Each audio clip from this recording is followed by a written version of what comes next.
Let's start off. It is 1:05 Eastern Time, 10:05 Pacific. I'd like to welcome everyone back to Sanandi's monthly webinar series. We have a very special guest, or a few special guests today, that we're all excited to hear speak. Finian Makepeace and Kiss the Ground. Before we start getting into that, I'd like to remind everyone that we're going to put all the microphones on mute, and we will field questions. If you'd like, you can also type them in the chat box, or you can go ahead and we can wait for the question and answer period at the end. But please, if you would like to turn your video on, please do. We like to see faces as well. But without further ado, let's kind of move forward. So Finian Makepeace is the co-founder of Kiss the Ground. He is a recording artist, he is an activist, and he's a self-taught soil advocate. They have Kiss the Ground. They have a phenomenal soil advocacy training program that they are going to highlight and review with us. And they've also been kind enough to give all of our wellness seekers a 15% discount for joining the webinar. So make sure you take advantage, and I'll definitely see you at that training myself. So Finian, please, welcome to our platform. Thank you so much, Kevin, and Aubrey. Thank you for having us and reaching out to connect with us. It's really exciting. I just want to say that as this movement has grown, it's been amazing to watch how many connections and how connections are forming across the different sectors of the movement, from biodynamic to agroecology to planned grazing. All of these parties seem to be coming together, and it's really amazing to see such a unified movement at this level of the movement. It's inspiring, to say the least, that it's so jointed and very little craziness happening. I love it. I want to talk mostly today. This is about getting clear on what our soil advocate training really is, and why it exists, and what you can expect if you take it. So we're going to be diving deep, and I'd love to have people ask questions if they're confused about anything. Just to give a little layout of what we're going to do today, I was going to introduce why this course exists, and before that, a little bit about the history of Kiss the Ground and why Kiss the Ground exists, and then we're going to get into some of what is taught in the course, how it's taught, the rationale for what we're doing in the course, and then we're going to go over some of the course curriculum and talk about some of the topics that really get discussed in the course. At 50 minutes in, we're going to give the discount code for you to register for the course. So I wanted to just start with giving a little context for people to understand why Kiss the Ground exists. We started about 6 years ago after the other co-founder and myself heard about this idea. And the idea being that soil generally has been left out of the climate equation.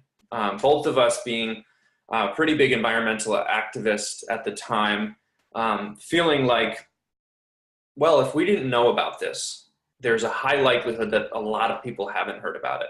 And lo and behold, right as we got excited and started and dedicated ourselves to this work, we found out that that was very true. Very few people, including many of our environmentalist friends who were activists and or even scientists, did not really understand or grasp or see or have a clear understanding of the soil part of climate. So that was really our first impetus, was basically there's a big missing in this climate change conversation, and we can do something to help spread the word. We can be helpful to make that more available to the world. So it was basically seeing that there was a missing in the current conversation. So there were some experts, there were pioneering farmers, they were talking about it, but the means to get that to the general public, such as short form media, was severely limited. And so we said we have to do it. Basically, we felt called upon to help that part of the movement succeed. So That's a little backstory why Kiss the Ground exists. We have several programs now. We have a farmland program, which is for farmers being trained. We have a media program, which is very much behind the reason I just explained. We have an education program, which is about curriculum for middle school students. And we have our advocacy program, which is what we're going to talk about today, which a big part of that is soil advocate training. So I'm going to jump over to sharing my screen here really quick and get into just a bit about what this is about here. So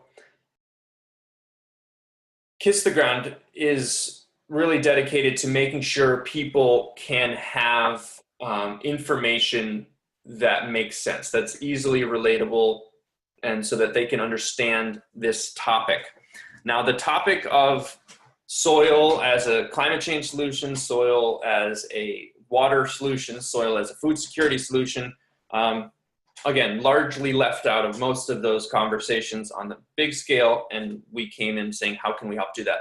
So the evolution of this course, why Kiss the Ground Soil Advocate Training exists, is because we basically saw that we had been working to cultivate this information, creating slide presentations, dialing in talking points, bringing these tools of how to communicate this message, really honing those in. And last year, last summer of 2017, it really dawned on me that if we were to succeed as a movement, if we were to hit critical mass of awareness, there was just no question that we needed way more advocates. If we looked at the current arena of folks who were going out and doing presentations, doing policy initiatives around this subject, helping farmers with training, whatever it might be, there were far too many people who were what I call sitting on the sidelines, going to conferences, being a part of listening, but not necessarily taking themselves onto the court to present this material, to be the conduit of this information, to be considered somewhat of an expert, or to be out talking. So it's basically like, okay, if we're going to succeed as a movement, and the slide is showing this is the general law of how movements work.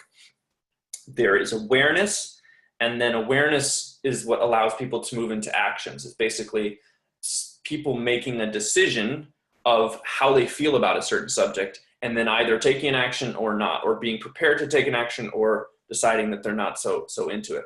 But that awareness thing comes first, and then it leads to the actions, and of course, actions lead to outcomes.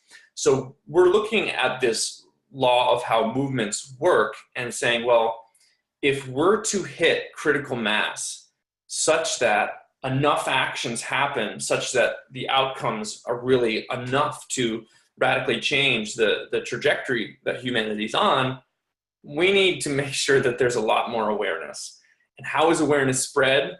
Awareness is spread by people who are dedicated to getting a message out and sharing that message. So that was really the origin of this course, was, can we make sure that enough of the people who are excited about this idea, whether you just read a book on it yesterday, or you have been in this as an urban gardener, or in this as a farmer for 20 years, but you haven't necessarily felt equipped personally or in this with the skills to talk about this idea, to present this idea, to feel comfortable and confident speaking about it. There's a lot of folks who, and I think we all generally fall into this category of like, I'll just do this part and that's fine. That's my part. That's great.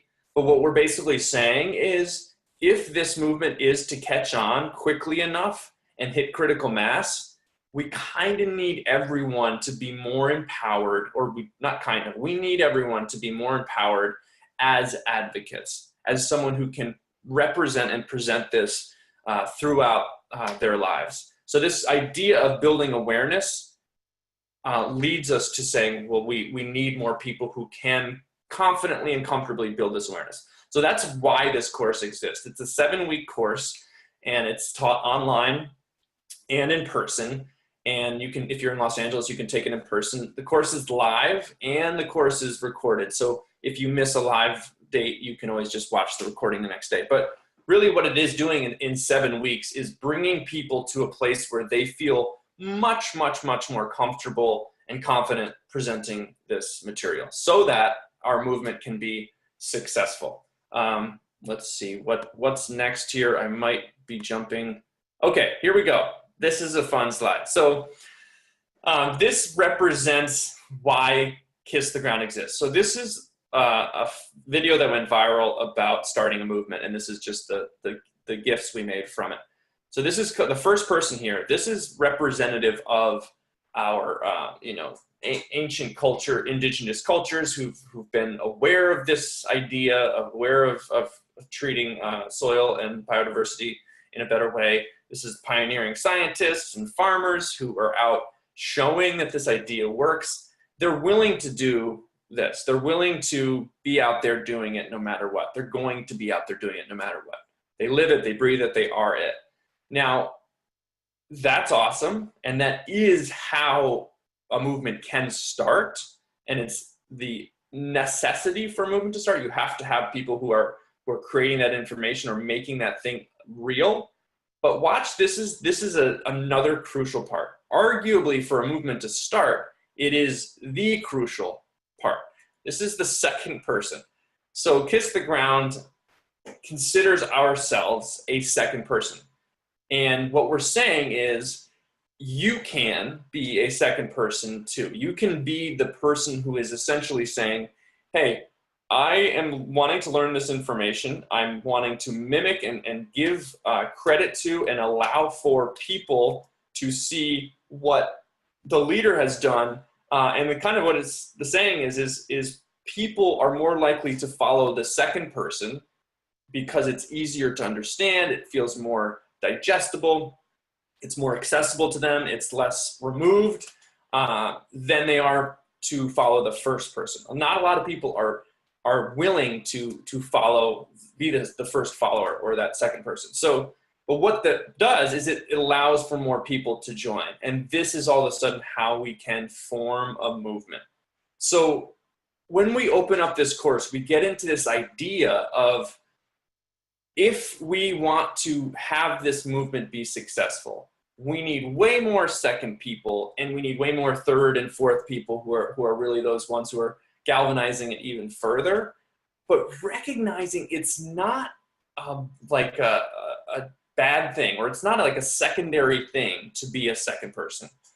When we recognize and empower ourselves in that role and think of it as just as necessary, just as legitimate, all of a sudden, instead of just going to a conference and listening to, some of your heroes talk about stuff, that's always important. We're not paying any disrespect to leaders in this movement by being a second person and making the message available for more people who are more closely associated with us.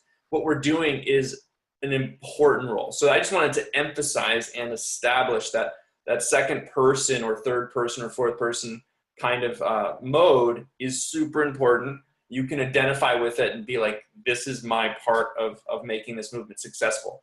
If we were all in that leadership camp, all of a sudden there would be many factions and it wouldn't necessarily be a movement joined together. Any questions on that from you, Kevin or Aubrey? No, I just think that's a beautiful, beautiful representation of, we have outliers, we have first movers, and then we just basically put out inclusivity. So that was really a great gift. Thank you for that.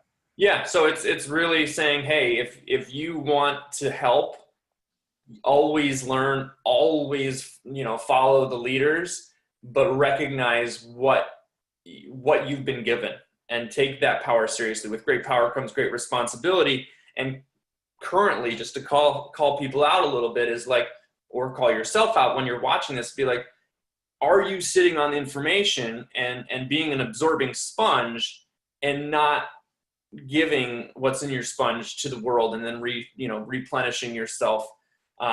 So if you're full and you're getting full of information, that means it's time to get you out on the court, playing ball and sharing this, because the world desperately needs you, and you can reach a particular audience that literally no one else has the ability to reach. That's what's also so cool, when we identify with ourselves and who can listen to us and who and how will they listen to us. We all have unique audiences, especially in this day and age where the internet is, and where we have different types of modalities of communicating and spreading awareness. Yeah? Very true. Cool. Let's see what else is next on my, let's go to stop share here really quick. Awesome. So that was that introduction. Okay, so now I want to talk about who can be a soil advocate. Kevin, see if you can guess who can be a soil advocate. We all can. Anybody can do it. Just a little background on myself. I was a touring musician. I did not know much about soil at all. And it just was like, I have to do this because for me, it was kind of a personal story, and that led me to it. But it was basically like, I have to do this. I had a calling to do it because I saw how important it was. If not enough people did it, I saw that the world could be really, really terrible. And so I felt called to do it. But what I'm getting at is, it really doesn't matter. The people who you're seeing in the world, we sometimes concoct that for some reason they or their background led them to be able to do their certain thing. We all have different backgrounds, yet we all have unique backgrounds that set us up to present and speak or communicate or connect to different audiences. So remember your uniqueness, utilize it, and get that no matter where you're coming from, you're able to shift people. And also, one last thing on that is, as you're an advocate, as you become a more empowered advocate, you don't know when or who that person who you inspire or show something to, they might be a lever for the movement that changes everything. And we've had that in Kiss the Ground. It's just, one conversation here leads to someone introducing someone to someone in Brazil, and then someone in Uganda is all of a sudden talking to the Minister of Agriculture. I'm forgetting the exact details of this conversation, but sometimes we can help be the synapsis of world-changing moments where someone in a certain position all of a sudden gets inspired or turned so that they're fully on board with this. What my notes say, what does it mean? Okay, I'm trying to figure out what that means. What does it mean? Okay, that's what I was getting at. So when you're taking this course, what are you getting? What's the use of the information? So there are a million ways you can use it. I just gave a couple examples, but there's a big emphasis in this course on public speaking and being able to present this material. And some people would be like, "Oh, I'm not a presenter. I don't want to go present stuff." And I say, cool. But if you get better at presenting this, you will be a better advocate. I think what sometimes we have this mindset of like, oh, that person's a presenter. They're a person who's extrovert or whatever. But I'm not this. I don't really care, because either way, if you are working on internalizing these ideas and letting them come out of your mouth, you will be a better advocate no matter where you are. Whether it's sitting around a dinner table and being like, okay, everybody, I want your attention, and I want to show you this thing really quick, where we're taking, flour and two pieces of bread and showing the difference between dead, degraded soil and good, healthy, structured soil, and we're pouring water on them, and all of a sudden everyone at the table is having an epiphany moment. You don't have to be any particular type of person with certain type of skills. If you learn how to do that and you feel empowered on how to do that, you will have that at your disposal and use it where you will. So what I'm getting at is learning how to be a more comfortable presenter on this subject will have you, no matter where you feel comfortable currently, will have you be better at that. And most likely you'll be more inspired to do even bigger things.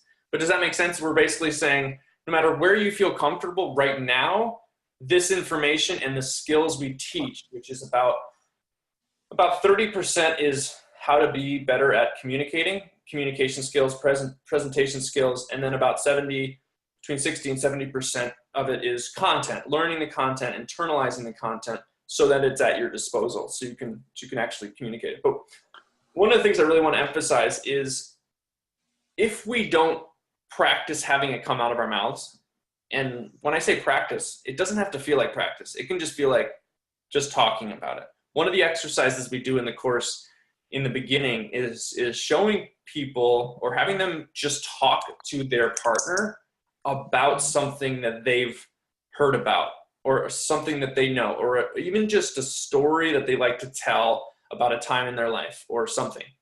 But what we're experiencing is like, you can just tell, Kevin, you can just tell a story, right? Like you can Right. like tell a story of something that happened in your life.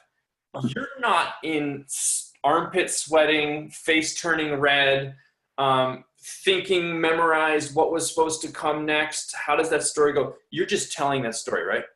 Right. So that experience, like we're trying to get to like, why do we put ourselves in this mindset of pressure? Can we circumvent that? So what I do as someone who's been in the spotlight for years is like, I had to go through a very rigorous, what felt like a very rigorous, long journey. And some of the things we're doing are training skills to bypass that long, treacherous journey to say, how can we internalize the subject, get it in your own voice so that you are letting it come out of your mouth. And the first few times it's coming out of your mouth, it feels like, well, that wasn't the right word. Oh no, but it's okay because you're practicing kind of channeling this stuff, basically just saying what comes out. Right now, I'm not thinking about what I'm going to say to you, right? I'm not like trying to memorize what I said last week to present to you right now, right? It's just, I'm just talking and I'm letting it come out of me. So that type of practice can really change how quickly you're feeling comfortable presenting. Did you have a question, Kevin? No, I mean, I think you just hit it right on the head. When the more we practice doing anything, the better we're going to get at it. So in order to become more comfortable with, advocating for soil regeneration, you have to speak about it. And that's not just thinking about it. You have to talk to friends about it. You have to hear people like you that are experts, discuss it and describe it. I know I've been doing this for quite some time. I'm a master gardener as well. And just hearing this first 10 minutes of this webinar, it's given me great insight in different things I can do better just from hearing you articulate it. So yeah, and it's learning from people, and that's where you're always on a learning curve. And you just brought me to another point I'll jump to really quick. We talk about this learning curve, right? And if you're here in the beginning of the learning curve on this subject, it doesn't matter, right? And why I think it's really important, and the example I want to give is, you know Gabe Brown, right? The farmer in North Dakota, famous regenerative agriculture farmer. Yes. So Gabe Brown is speaking. We might consider Gabe like at one of the pinnacles, right? I was at an event and Gabe Brown is speaking. Someone asked him a question, and it was so easy for Gabe to say, I don't know. You'll have to ask someone else. Maybe, I don't know who you could ask, but let's talk about it later. There was not any moment of, oh my God, I'm Gabe Brown. I should know this. Now I feel like I'm going to make up some BS and pull something out of and make something up, right? He felt completely fine to say, I don't know. But recognizing where he is on this knowledge curve of this information, you'd think, wait, he should know more. But he doesn't feel more responsibility. So when people are down here on this learning curve, why are we giving ourselves so much pressure when someone asks a question to all of a sudden be like, I'm foolish? And I think our education system is mostly to blame for, calling on kids and making them feel like idiots in school. But why can't we say like, oh, I don't know? And let's talk about something else. Can we get to that level of comfortability? We'd be like, I'm talking about this subject and I don't want to BS you. I don't want to pretend I know more than I know, but I can share what I can share. And it's so much more alleviating for an audience to understand where their presenter's at, and that their presenter's humble in this subject, being like, they're presenting cool stuff. When we ask them questions, be like, oh, I actually don't know. And we even do this exercise where like, I don't know really, but I have a pretty good inkling. If you have a pretty good inkling, let me try this just because I want to practice it. Like, just be honest with your audience. When I've done that, the relief that everyone gets in the audience, it's like we're all in it together. And all of a sudden it's not this like the presenter's sweating and they feel uncomfortable. Now I feel uncomfortable, so I'm going to tune out. These things that happen when we're mounting the pressure. So that's just one of It's the almost like you're lowering the expectations, so everybody doesn't feel like they have to be the expert in order to just discuss something, a topic. Like you have very valid points to add, even though you're not an expert in the topic, Exactly. And then it opens up for when someone says something, they're not trying to prove you wrong. Because sometimes when you're presenting and being like super confident, but you don't actually know what you're talking about, people get ready to shoot you down. That just happens. But if you're being in it of like, hey, I'm not really sure, you all of a sudden dissolve that desire for someone, whoever those people are, like to shoot people down. You dissolve their desire, and all of a sudden they're working with you. They're sharing. It becomes a collaborative conversation. Exactly. So you can open up those portals, and all of a sudden you're presenting to a university, or you're presenting, and the professor says, well, what about this? Be like, I'm not really sure. Can you share your insight? Because I'm learning this too, and I think I could find out really pretty quickly, but I don't know at this current moment. Anyway, so we're going too far on that. But right. So what I'm trying to get at is internalizing over memorization. Not everyone is a trained actor. My wife is a trained actor. She can memorize things in a heartbeat. I have a hard time memorizing things, and a lot of people do.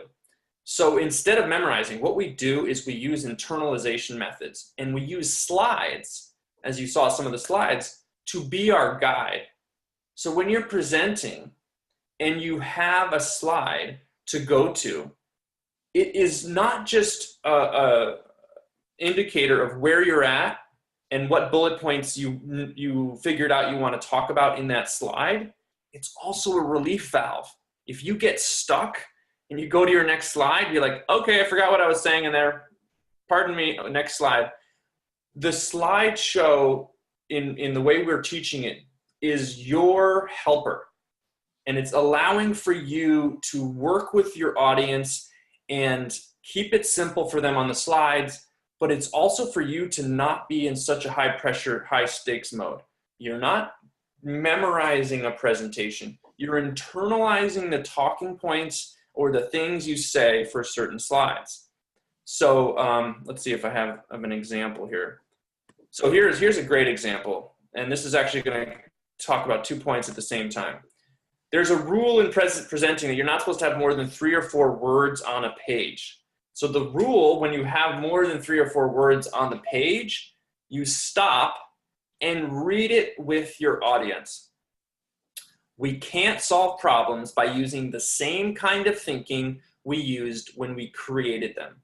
Albert Einstein. Why I emphasize this is oftentimes people have way more words than are even here while they're talking about something, and they're not actually ever reading directly off the slideshow. And again, I don't encourage, maybe once or twice in your presentation, to actually read directly from the slide. But if you have words like this, read it with your audience so that people aren't listening and reading at the same time. They've proven that it's almost impossible for people to do that. And that's one of the biggest death by presentations that happens, is that presenters have lots of words on the slide, and then they're talking and they're somehow expecting people to do a magical thing called read and listen at the same time. It doesn't work. So that's an example of how we can use this. So here, this next slide I'll take as an example. So if this is on your background, right, and you're referring to this slide is your guide on what to say, right? So degenerative, right? You're talking about degenerative. Be like, okay, in this case, the way we're describing degenerative is in relation to ecosystem carrying capacity and time in production.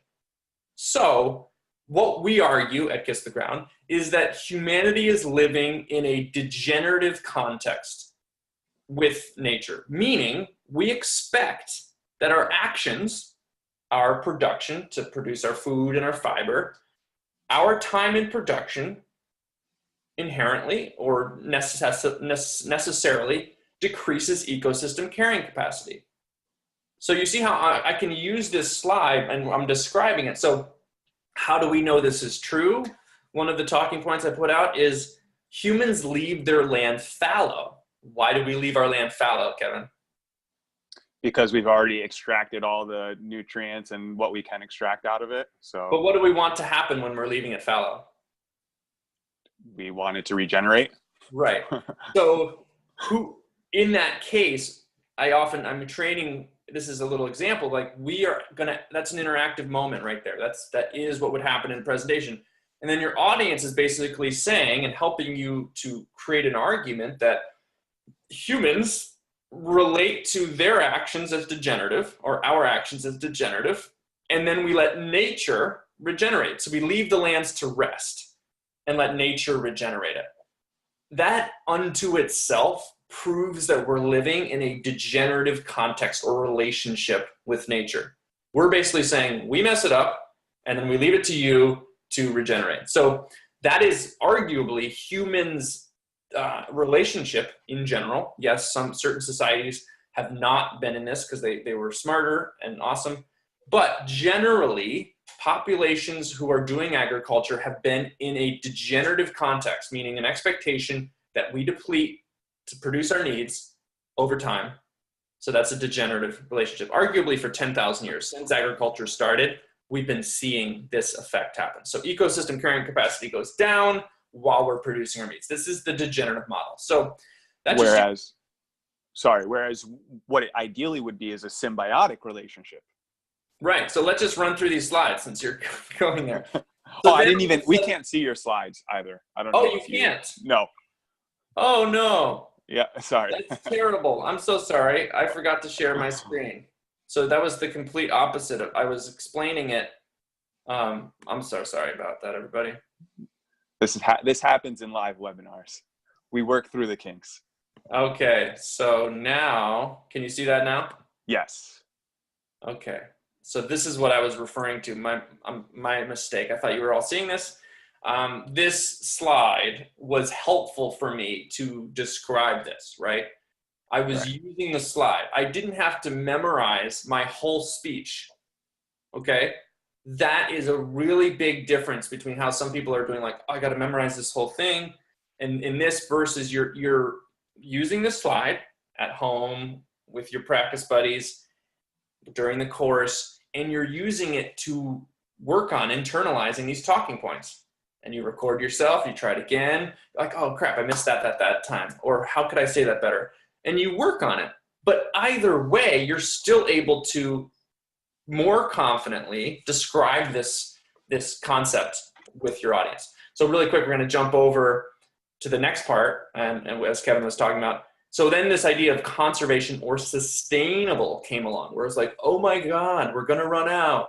Our degenerative relationship to produce our needs, we need to degrade the land. Now there's so many more people. We're going to run out. We have to do less harm. So we argue that sustainable is a reaction to the degenerative model. Basically, we're saying humans are used to degenerating. We realize that we're quickly using up and destroying our resources. So our ecosystem carrying capacity, we're like, let's maintain the little we have left. And we are emphasized that the actual definition of sustainable is able to be used without being completely used up or destroyed. So I have my students repeat that to get that locked in your head, to understand that language is very powerful. Language plays a big role of how we're interpreting how the world can work. There are a lot of positions out there in the world where people are sustainable directors or they're working on sustainability. But if we recognize what sustainable really means, it's not very inspiring and not very hopeful. But it is a very logical reaction. We're not trying to diminish it at all. It's a very logical reaction to our degenerative ways, right? So it makes sense. It's not weird or anything. But the question becomes, why aren't we regenerative? Why aren't we farming? Why aren't we doing these things regeneratively?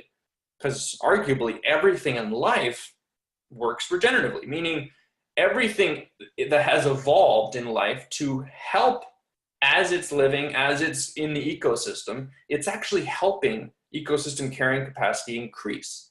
So all forms of life have evolved this way. If they didn't, they kind of get kicked out until they can. And unfortunately, humans are at this precipice right now. If we don't become regenerative and don't become this keystone species of regeneration, we're kind of screwed, right? So here we're describing regenerative ecosystem carrying capacity, time in production. We're basically saying we can farm regeneratively, time in production, meaning while we're producing our crops, we can be regenerating the ecosystem carrying capacity. That is a different way of humans interacting with land. That isn't the reaction to degenerative, which sustainable is. It's a different way of interacting. So we kind of group sustainable as a logical reaction to degenerative, and then regenerative is our B conversation. You know, A conversation over here, B conversation over here.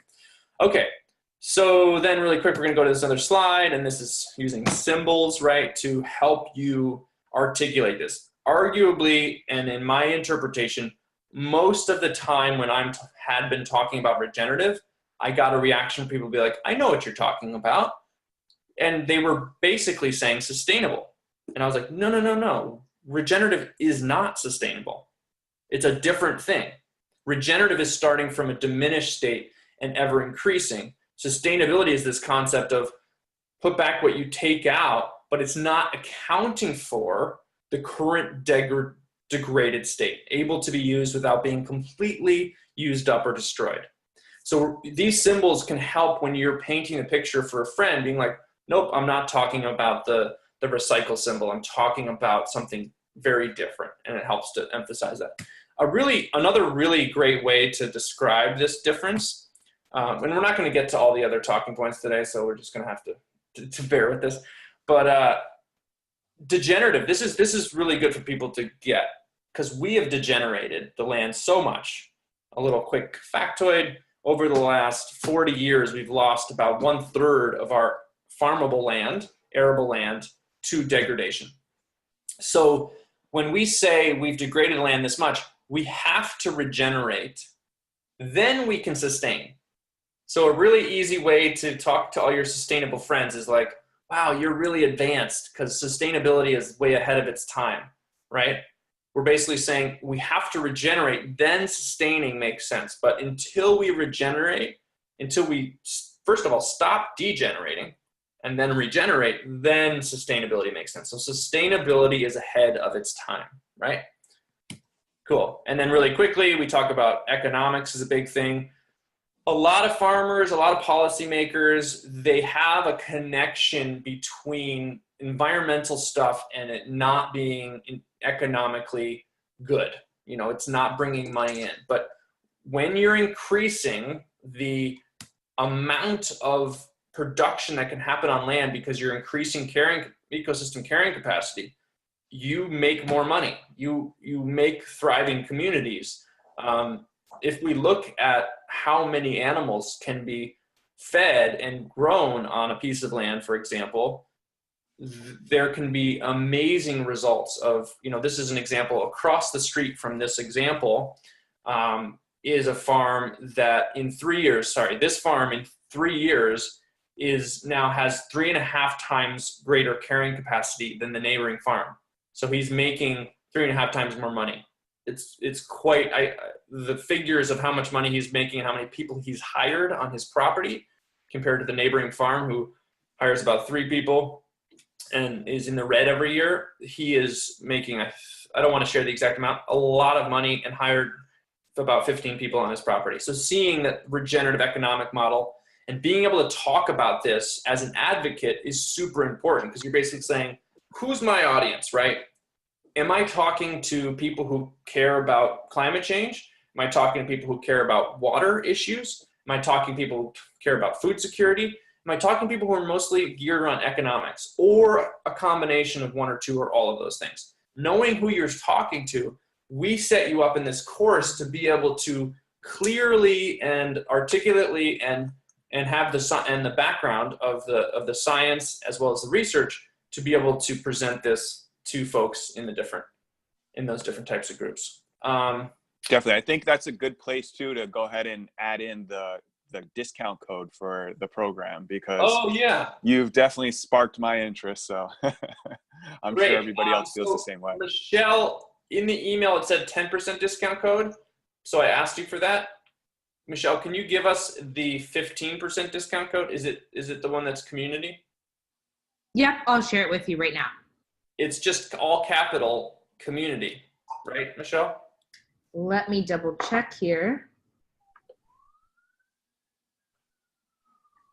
We made a 10% code, but you said 15, so we'll go for 15. Yeah. Let's use member community in all caps is the 15% discount. Wait, you said number community? Member. Member community. So all capitals, member community.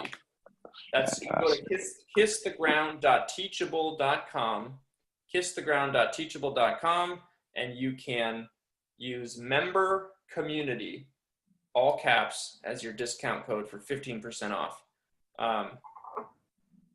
Am I still sharing my screen here? Yes. Stop share. Okay, great. Yep. So that's one part of the course. I'm going to rock through really quick, Kevin, the curriculum. And people can go to kisstheground.teachable.com and also just read through the curriculum. But just to give a really quick overview of it, Sure. Opening week, we do a lot of work on what we call our why. So you're developing your story, meaning you're developing what it is or a time in your life when you had some change that brought you to be more of an advocate on this issue. It can be anything from a priming moment where you saw the world differently when you were 13 or when you were 6, or as recent as like 2 months ago when you read the book or something. Whatever it is, we're cultivating your personal story of why. And these are extremely helpful to utilize when you're public speaking, because this is a way for audiences to relate to you as a person. And it's again, some people be like, oh, well, my story doesn't matter. Every story matters, and people relate to why you're passionate about something if you're describing it in a way that is professional. You see a lot of TED Talks, they use this methodology, and they're giving you an insight into them so that you're able to listen from their perspective. And it just really helps bring people in and inspire people at the same time. There's other things that we work on, public speaking techniques, etc. We talk about Kiss the Ground and what that we can do, this whole concept. Week 2, we get into this concept of what we just talked about, the degen, regen, sustainable thing. We just went through. We get into that a lot. There's several extra slides that you didn't see. Week 3, we get into building soil. We get into the tricks of how to describe soil building to an average person quickly and effectively, because it's not an easy subject. And so we really work on the tools and the understanding so that you're fully aware, you've integrated that information into yourself, and you're able to use these tricks on how to get someone to perceive and see soil as a carbon sink. And that's one of the most important weeks. It's really like, here it is. Here's the big idea that makes the world change if we use agriculture to sequester carbon. Week 4, we're comparing degenerative and regenerative agriculture, really giving generalized side-by-side comparisons of, look, when you're seeing a bare field, for example, it's not what should be classified as normal. We see farmland and most of us think that's just farming. It's, tilled bare ground. That's just what farming does. How can we as advocates understand the difference of a covered plants covering a field with either cover crops or living crops compared to soil that's uncovered, that is quite literally not building soil, not protecting soil, not protecting our waterways, not increasing infiltration, et cetera, et cetera. How can we denormalize some of these things that are seen as normal agriculture or conventional agriculture and be spokespeople about like, whoa, wait, that's actually really bad for the whole ecosystem, for the water situation, for ecosystem carrying capacity, et cetera, et cetera, et cetera. So you get to see those and use those side-by-side comparisons. Week 5, we talk about water cycles, restoring water cycles. This is a really amazing new, I would say somewhat new context for people, is this water paradigm and looking at the difference between large water cycles and small water cycles, and how soil and protecting our soils building our soils so that it becomes a water sponge and ability for water to infiltrate completely transforms our hydrological cycle. Week 6, we talk about the human health, soil health connection. You really get an understanding of how healthy food comes from healthy soil, why soil microorganisms are important, and comparing that to our guts, where we're not actually digesting and processing a lot of the food that we eat. It's with the help of microbes in our gut. Our probiotics that we take are actually helping the gut flora be more effective. And similar, very parallel thing happens in the soil, where the roots are feeding the microorganisms in the soil so that the microorganisms are what's harvesting what's in the soil. Going very quickly here, but you get the idea. Week 7, we kind of wrap up. We're doing presentations by this time. Everyone's doing their 10-minute presentations. So this is a little briefer moment. We just talk about kind of the big 5 benefits of soil so that you can use that usually at the ending of your presentation to kind of wrap into frame. Here are the big reasons why regenerative agriculture and soil health are so important, whether it's water, carbon sequestration, farmer finances in terms of economics for farmers, biodiversity increases, and I forget what the last one was there, but so that's kind of the course curriculum, and it's very interactive. You're asked to do a lot. There's a great amount of inoculation material, which is what we call our homework, and we're getting amazing responses. I just wanted, if we have a second, I just wanted to talk about what's happening in the sphere here. People are walking away from this course mostly blown away by how much they got as a baseline. So the breadth of knowledge we're doing is pretty wide, but what we're making sure happens is that you're able to utilize this information. I would say, like, the fact that it's an advocacy training course, everything pertains around how can you use this to present it. So during the course, I'm teaching in a way that's describing how you, the participant or the student here, would use this as a device for being an advocate. Versus when if you take a course at a college, you're just learning stuff. Here we're learning how to say stuff and how to present it. So there's this constant interaction with the students and myself and Don, who's the other teacher, on how are we using this talking point or using this science or using this piece of information to present it. So that you get what I'm saying. It's a different context than you would say of just like, here's information, here it is, learn it, do with it what you will. We're actively practicing constantly throughout the course. So people online and in person are directly interacting with this. With that, I think we should do questions, and I'm sorry I didn't get into everything here today. That was great, Finian. We greatly appreciate that full presentation. I know I'm looking forward to the soil advocacy training. I will be there in January, and I'm sure Aubrey will be too. What I really like about it is the fact that there is opportunity for hands-on, and that you can actually take these lessons and put them into play. Because I think a lot of us that are here and that are interested in soil regeneration and regenerative agriculture, we read a lot about it. But a lot of us are limited to what we can do to actually put it into play. A lot of us live in urban environments or urban areas, and it's like, well, how am I going to compost if I live in a 10-story apartment building? Wow, where do I compost? Mm-hmm. So I mean, to hear you talk about these types of things and get people to feel comfortable and actually put this into play, that's that action part, and that's awesome. So I'm very excited about this, and thank you for taking time to go over this with us. It's really exciting. Yeah, and let's see if there's more questions. But in that, there's a lot of work that we're doing where we're basically saying, how could this apply? So we're every lesson we're doing at least one real life scenario of you as an advocate taking this out into the world, and we try to vary that up. Whether it's you're pitching to a impact investor, right, or you're pitching, you're going and presenting to your city council. We're using these example setups and having people test that out. Like one of the exercises we're doing is like, okay, here's your scenario and you're pitching this and what, get your little presentation with your partner, just try it out, that you're trying to sell them on what it would look like to manage watersheds in this area, right? Like just as one example, right? And people are practicing that. So it's fun and engaging and sometimes funny, but we're just figuring out that each of us can be an advocate.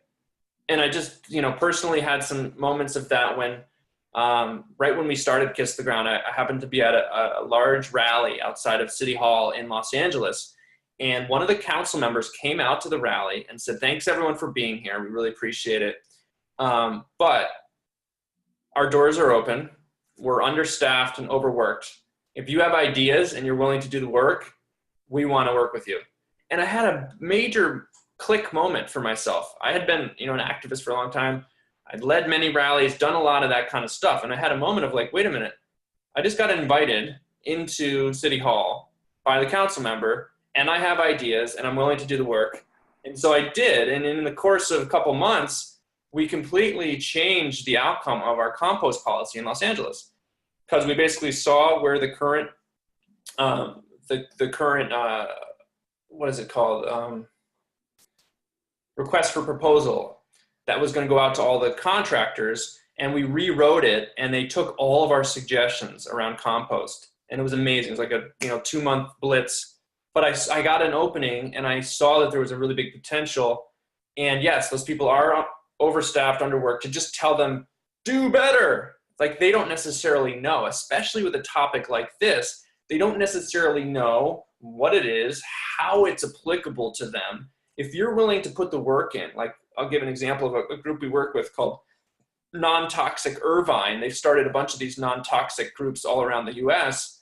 What they're doing is they're systematically taking out what their the people who are managing the fields on their schools and on their public properties, how much pesticides and herbicides they're using. And they made a model like, we want to do this. They did the work. And so they allow for these policymakers to get the credit for it, to pass it through. But if you are willing to do the work and put the idea together and bring a cohort of people together, amazing things can be done. That's just one example on the policy level. We can do same thing on the business level, sourcing, farmer training, all these different things. If you're up for it, you can shift the world completely. So true. So true. It's just the desire, it's getting out there and not being afraid to talk about these things and put those actions into play.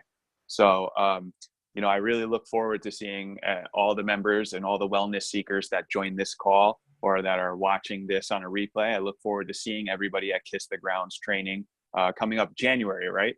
January 15th. Yeah. January 15th. If you sign up early, it's easier for us to manage it all. So don't Great. wait the last minute. And so that's for everybody that would like to physically attend in Los Angeles, or they can remote attend via Zoom or another video conferencing. It's a Zoom link, and okay. It's on a platform called Teachable at the moment here. So great. Let's see. Is there any other questions coming from the audience? Any people with questions out there? I got a couple of thanks. Aubrey, any questions from you?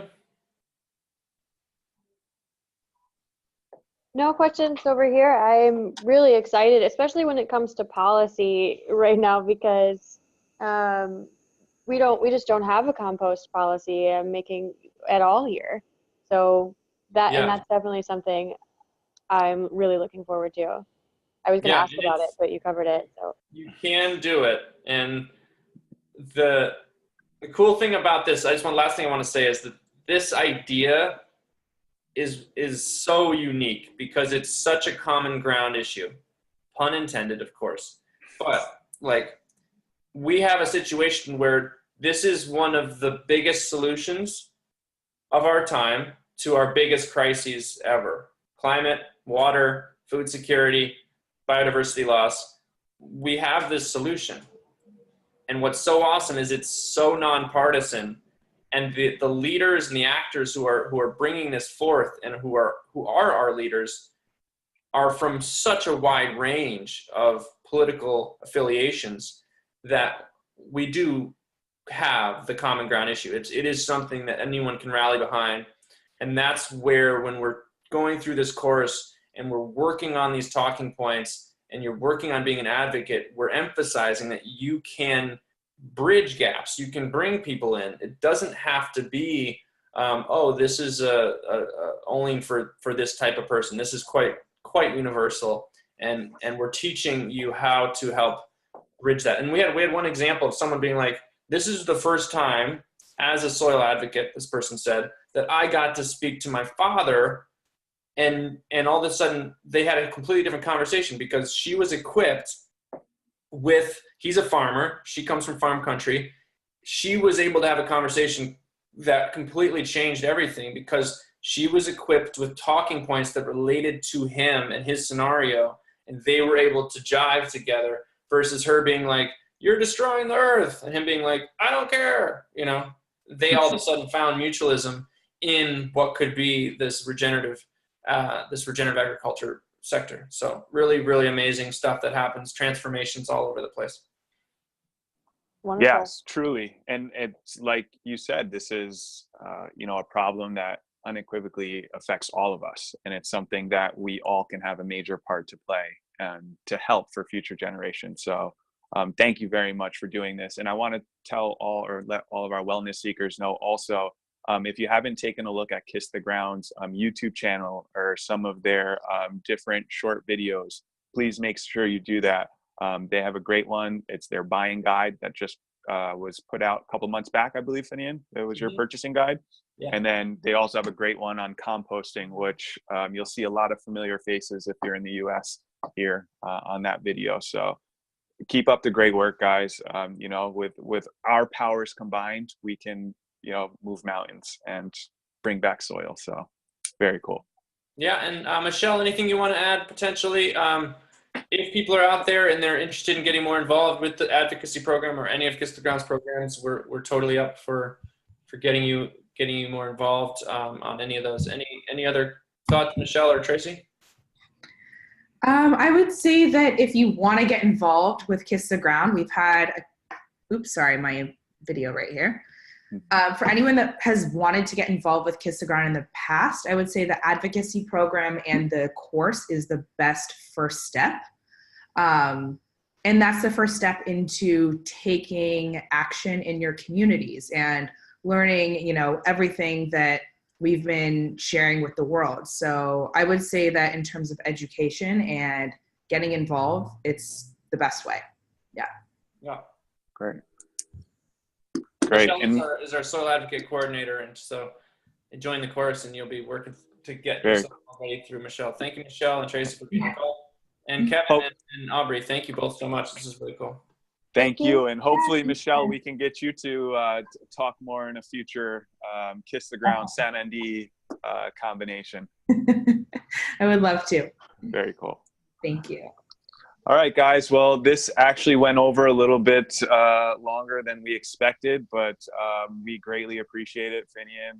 It was an absolute pleasure to hear you discuss, basically touch on all the hot points that we all have very near and dear to our heart. So I look forward to working with all of you again and look forward to seeing you soon, and keep up the great work.